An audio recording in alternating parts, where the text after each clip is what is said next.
The Mendon-Honeoye Falls-Lima Sentinel welcomes you to this edition of the Mayor's and Supervisors Weekly Update, brought to you by... Each week, our community makes history. Each week, you make history. And each week, there's only one source to turn to for the first take on history. You know what that is? Subscribe to the Sentinel right now to discover the history being made in your own backyard. The Mendon-Honeoye Falls-Lima Sentinel. More than just your news, it's your history. Hey, welcome everyone to this week's version of the Mayor's and Supervisors Update. I'm Chris Carosa, publisher of the Mendon-Honeoye Falls-Lima Sentinel. And each week we bring you what's going on in the towns and villages that we cover. Starting off this week is Mike Falk, Supervisor of Lima. Mike, how is Lima leaning this week? Lima is leaning at approximately the same number of degrees it was last week, Chris. Today, some state and county and local. So we have received word that New York State is doing a comprehensive broadband survey, and they are encouraging everyone to participate.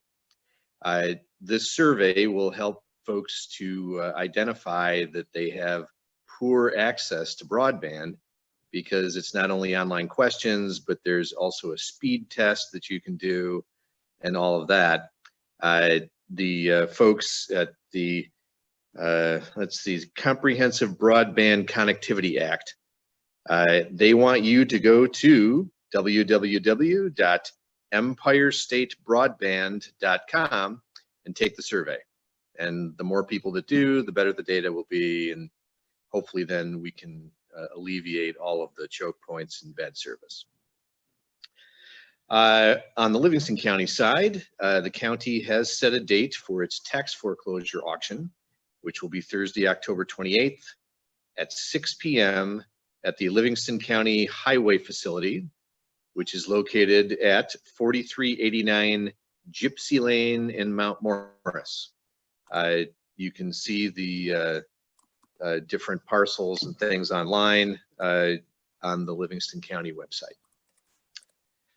The Mural Festival will be happening in Livingston County next summer. In Lima, it will be July 2nd through July 9th. The mural is going to be installed on the south end of the Ellis Block, which is where Johnny B's Custom Barbecue is located. And the artist will be starting up on the 2nd, and the actual dedication ceremony and festivities here July 9th. So mark your calendars and watch as everything unfolds. Right now, the mural is out to bid, so to speak, and artists will be submitting their possible renderings for the committee here to consider. So we don't know what it's going to be, just that it's going to be massive. The enhanced level of fireworks was approved by the town and village boards for next July 4th. So we'll be staying with the same expenditure level as last year's, what it was, this past summer's double. We look forward to doing that. And lastly, I did receive word through the Association of Towns that the ARP funding filing for all non-entitlement units, which is towns and villages, is now delayed. It's no longer a Halloween deadline to file your report. You actually have now until April 30th of 2022. Why? Because they haven't created the portal yet.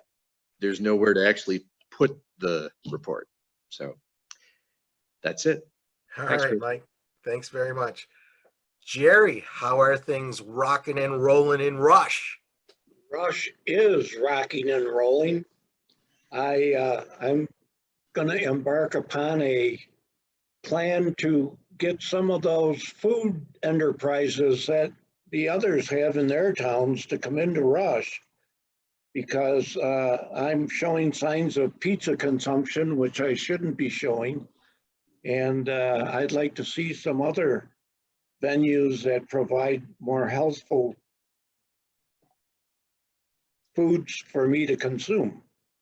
But anyway, I can tell by all of your faces that you realize I'm joking, because I do not hesitate to drive to your locations to taste the delights, and they are indeed delights.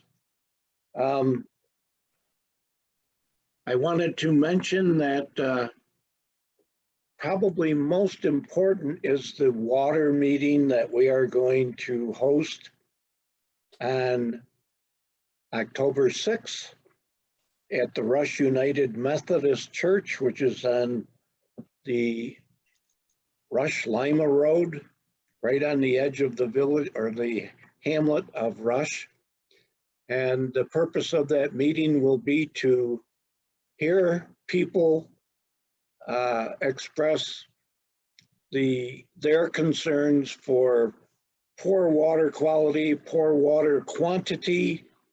And I've got a panel of experts from MRB engineers, our highway superintendent, our town engineer from Clough Harbor, and others who know a lot more about this stuff than I do, and who should be able to let people know what it will take, how long it will take, etc., to get good, usable water to their locations.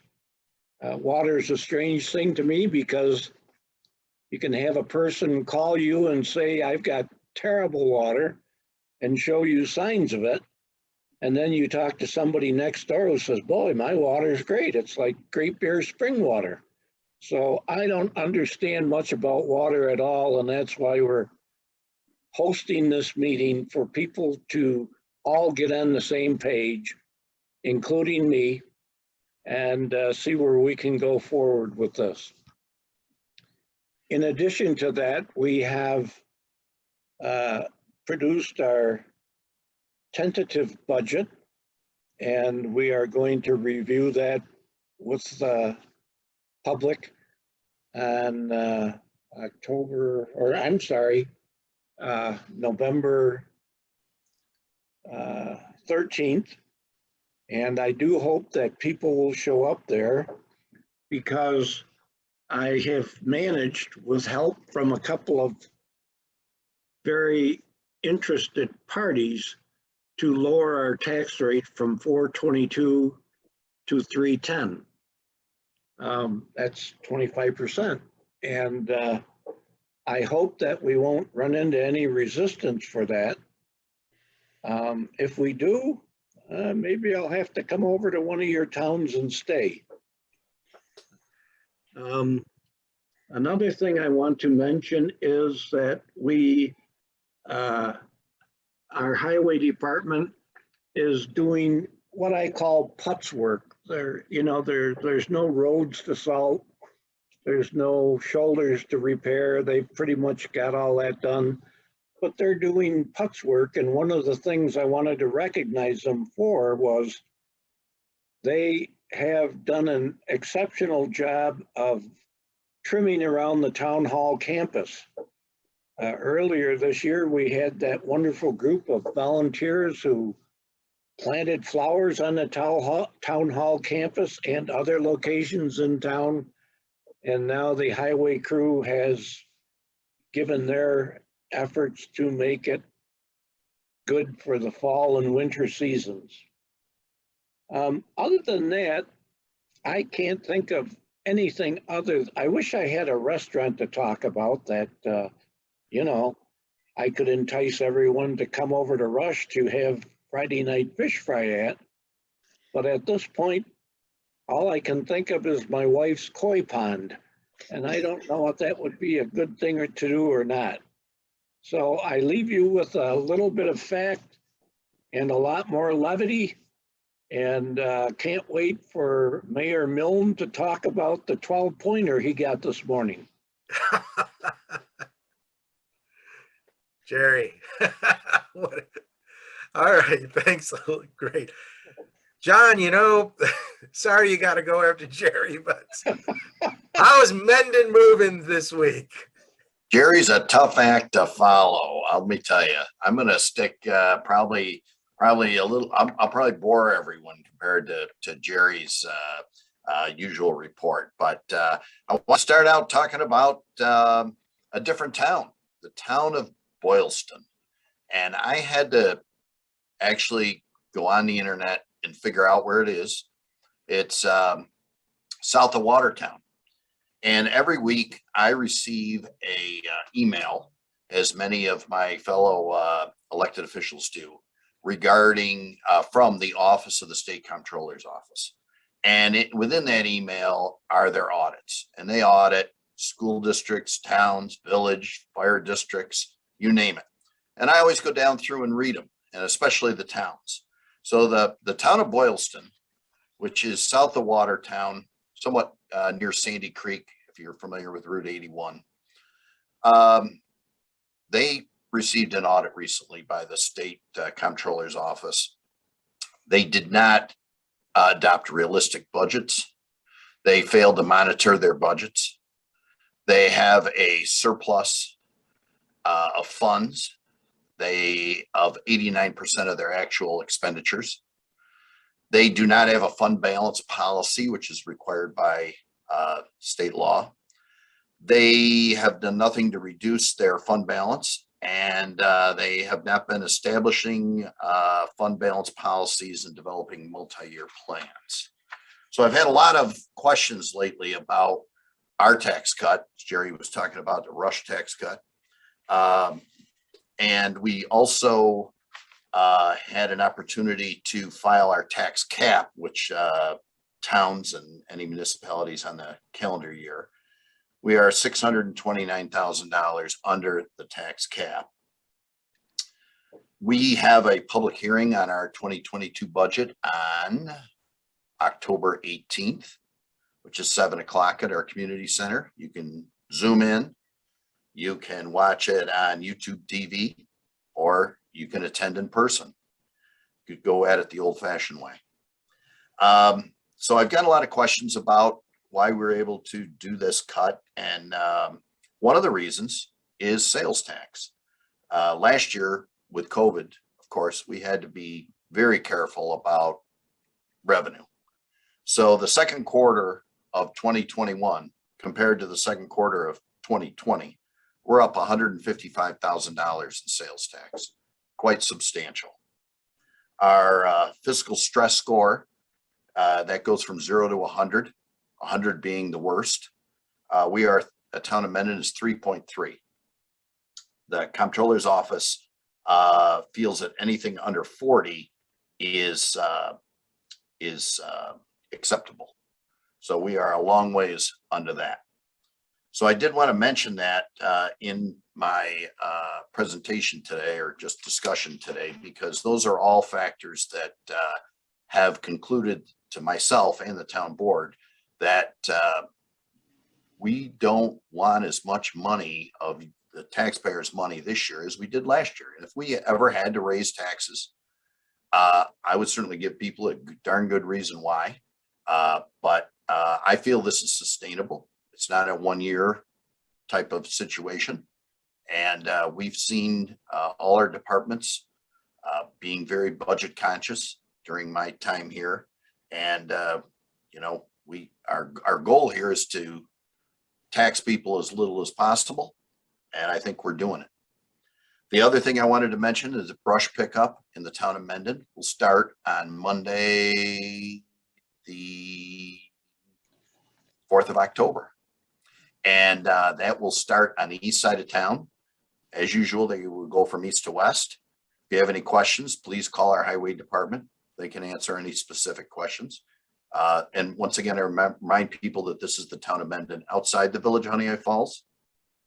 And if for some reason you miss it, or we have some type of a situation where you have brush later in the year, you can bring it to the town highway department on Summel Road, and we will accept brush from any town or village residents if you want to bring it to us.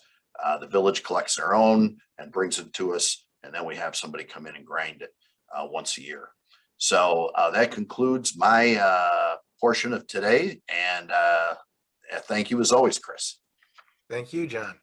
Eileen, how are things streaming in Scottsville?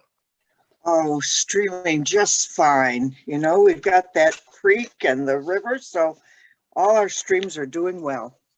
In Scottsville, our fall and winter and village newsletter is now available online at our village website, www.scottsvilleny.org. You can also pick up a hard copy at the village office. It is full of useful news and information for our community, but especially check out the DPW's brush, yard debris, and leaf pickup guidelines on page 4, and a summary on page 7 regarding the new marijuana legislation and how it affects Scottsville. We are looking for your feedback on whether the village should opt in or opt out. It will be part of our discussion at future board meetings. An update from the Genesee Valley Greenway State Park regarding resurfacing. As you know, they've been resurfacing a section of the Greenway in our area, and progress is continuing along the Greenway. The closure is now from Canawagas Park north to Morgan Road until further notice. The trail surface is in the process of being removed. Please do not go around the closures. This section of the trail is closed. For your safety, please stay off this section of the closed trail while site improvements are being made. And thank you for your cooperation. Leaf pickup starts this week. Remember to rake your leaves to the side of the road, not in the road, in long rows. Do not rake them into mounds. Rows are much easier and faster to pick up. The DPW will be picking up leaves during October and November, and there will be no brush or yard debris collection during this time. The village has upgraded our phone system to the cloud. We're catching up. With the new phone system, we will be able to send out phone blasts to communicate important information, especially during emergencies for our residents. While we may already have your phone number, there are still many that we need. So you can call Ann, our village clerk, at 889-6050, or email her at villageclerk@scottsvilleny.org to get your number added. You can be added or deleted at any time. So thank you for your cooperation. And let's see. Our new green 1 ton is up and running and around the village. It will be more recognizable once our village decals are added. Now, as stated earlier, the new cannabis legislation is on our board agenda for October and November, with a public hearing and a vote on opting in or opting out in December. We are interested in your opinion on this matter, and we are looking for your feedback on this issue, which you can email to us at, again, villageclerk@scottsvilleny.org. Thank you. And that's how it's going in Scottsville. We're doing great, enjoying the fall weather. And I almost turned my heat on last night, but I suffered through it. Put on my blankets. It was chilly. So thank you very much and have a good week. Thank you for this opportunity. And on that note, thanks, Eileen. On that note, it looks like Rick is prepared to give us a live weather report, but no, he's going to tell us what's happening in Honeoye Falls. Oh, thanks, Chris. I appreciate it. It's always good to see everyone. And I am glad that Supervisor Moffitt got to follow Jerry. But, you know, Jerry, we do always appreciate you coming into the village. And I'll tell you what, there's a couple of fine places in Rush as well. There's an awful good fish fry at the creek side. So, and so there's plenty of good places to go around in all our communities. Things in Honeoye Falls are going well. And yes, obviously I'm a little bit remote today. I apologize. Well, I don't apologize for that. I'm enjoying it. But it's been a beautiful weekend, and what a great weekend for the Honeoye Falls-Lima Fall Weekend Parade and Fall Weekend festivities. I know a lot of people are having fun. So and also congratulations to all the new HFL Hall of Fame inductees. Really, it's a wonderful thing to be inducted into that. like Supervisor Moffett and our other guests have talked about the budgets, the Village of Honeoye Falls is beginning to work on ours now as well. We're trying to take a good long look early in the year. We usually start after the first of the year, but just because of the way things have been, we're trying to get a good early start. We think we're going to be able to certainly hold our budget as well. We did not see quite the increase in the tax revenue sharing that some of the others have seen, although we were in a much better position than we thought we were going to be. So we should be very good with our budget as well. Over the next week or two, we should be receiving getting our new ambulance that's been on order. We're excited about that. The ambulance committee for the Honeoye Falls Mendon Volunteer Ambulance organization really did a great job. They've actually downsized and really are trying to look at, their future needs. And instead of mimicking the ambulance rigs that we've had, they've actually downsized. They saved us $40,000 or $50,000 when everything is said and done. And we're really looking forward to having that new rig in the fleet. And I want to thank our partners, West Bloomfield and the town of Mendon, for their support with our ambulance organization. It is a group that really works hard together. We're always looking at these costs as well. As a matter of fact, we have a very active group amongst the communities trying to look at service moving forward and really how to keep those costs down, but yet still cover all of our residents and all those we serve with the best ambulance service in the business. And we know we have that. So we're very proud. So again, we keep looking at that. I had a conversation with Supervisor Jerry earlier this week. And, I think that's one thing I want our residents to know, not just in Honeoye Falls, but all around our communities, the interactions that we all have, not just on this call, but in our business. Jerry and I were talking about comprehensive plans and costs of those and what Honeoye Falls has done and what they're doing, et cetera. And I think those are the kind of things that we all gain so much from one another. It's that local networking, and it's just so important to have partners in the municipal businesses that we're in. And I feel very blessed to be working with all of those that are on this call today and some of those who aren't. So we're doing well. We haven't had any issues as far as COVID goes, no outbreaks. I know the schools had a few cases, but they're monitoring that as best they can. And we just ask people to continue to be safe and be diligent in what they do. Thanks a lot, Chris. I appreciate it. Well, thank you all. Does anybody have anything they may have forgotten to say? Seeing none, I want to thank everybody who participated in today's show, and thank you for watching it. Remember, we are airing every Sunday at 1 o'clock, right at kickoff time. For those of you who aren't interested in football, you can watch us as we're aired live on YouTube and Facebook, or broadcast live. I guess that's a better way of saying it. But if you're not, then you can always go back to our YouTube and Facebook page and see the show then. So that's it for this week. See you all next week. Bye-bye for now. Thank you.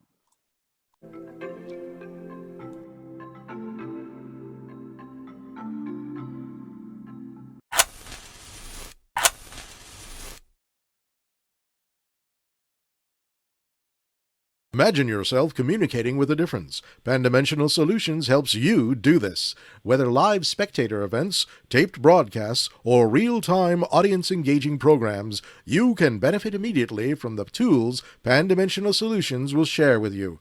Do you want to make a difference? Contact us at pandimensional.com.